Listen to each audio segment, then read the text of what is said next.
35 years ago, I was running 21s in the 200, right? So my brother, we would run 220s. My brother would run 280s. The coach had him run 280s, and he would catch us before we got off the turn and beat us by 50 yards.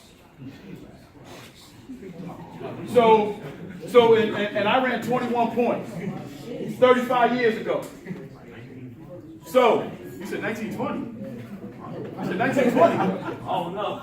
You trying to make me Harry's tummy or something? You trying to call me a slave up in this piece. But they call me slave in this. He said 1920 like I was. He better subtract them years, killing me like that. Anyway, so the crazy thing was that every time I ran, even though I was totally undefeated, I only lost 6 races in high school. Only 6 total all my high school career. I lost 6. I was all-state cross country, and I was also all-state outdoor. I could win. I won the cross country meet, but I also anchored the 4x1. So I wasn't no distance runner, but I could take it any way you want to take it. But one of the things that I did is I realized early in my life that I never would have the God-given speed that he had. And all I was going to do was use track to get me my degrees, to get me through a place where I knew that I was going to be able to obtain something that would change my life, and that was a degree.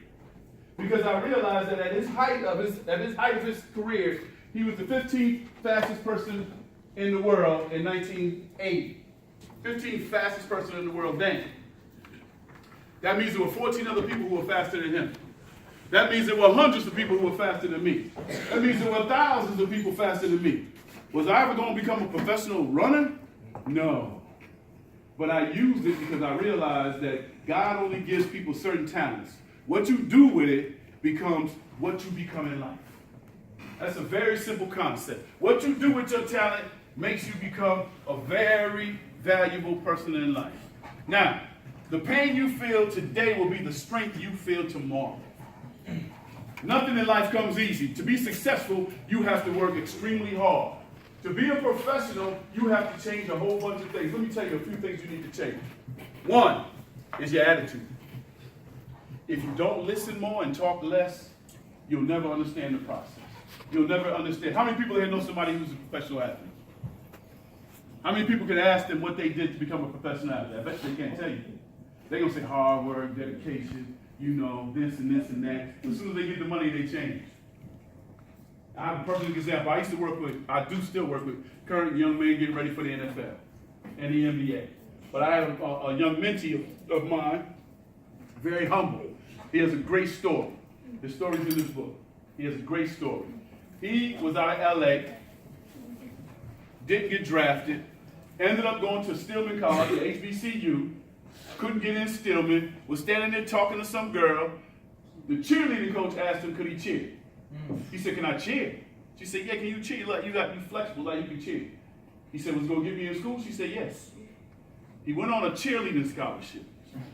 He watched everybody, the football plays, he watched while he's out there on the sides, jumping and turning and twirling, all that. Next year, he walks on the team. The coach says, we don't have any running back positions. Can you play receiver? He says, sure. First play of the spring game, the running back blows his knee out. They do an end around, he runs the ball, he runs it in for a touchdown. Short story real quick, he becomes the all-time leading rusher for Stillman College as a walk-on. He then gets picked up by the Cleveland Browns. Plays for the Cleveland Browns, plays for the Green Bay Packers. He stayed in the NFL 3 seasons. The one thing that he told me, he said, Coach, I'm never going to do anything outside of the realm of what I believe. Right. The NFL, either you become the NFL becomes you. That's an organization. You become it. First thing he buys is a Chevrolet. He goes put butterfly doors on the Chevrolet. Right? Butterfly doors on the Chevrolet. The butterfly doors cost more than the Chevrolet. But that's what he bought. But he was very humble. I saw him about 4 months ago. I go to LA. I said, let's ride. He said, oh, my car's in the shop. I said, okay, fine. So then I come back 2 months later. Where's your car? Let's ride. Oh, I forgot to tell you. What you forgot to tell me? They repoed it. I know they repoed it 2 months ago. How much money do you still have available for what you did before? He says, I don't have anything.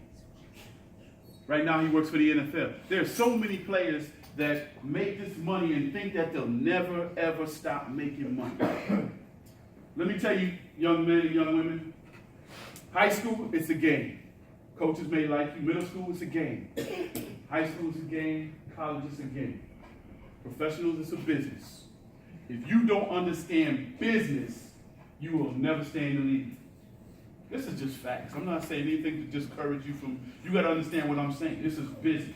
If you don't understand business, you are your commodity. If you do not have the skills, or you do not have the desire, or the work ethic, or the attitude to run your own business, they get rid of it.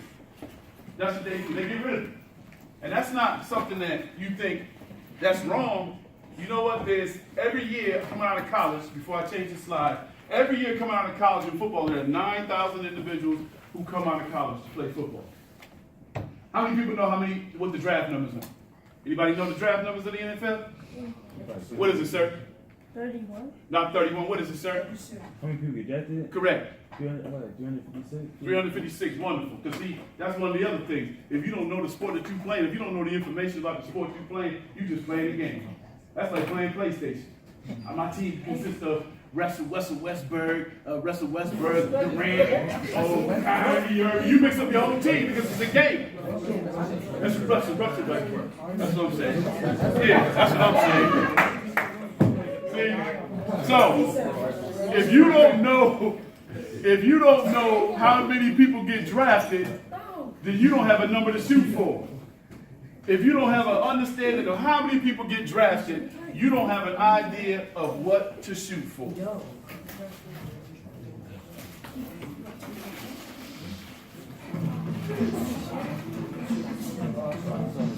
It's not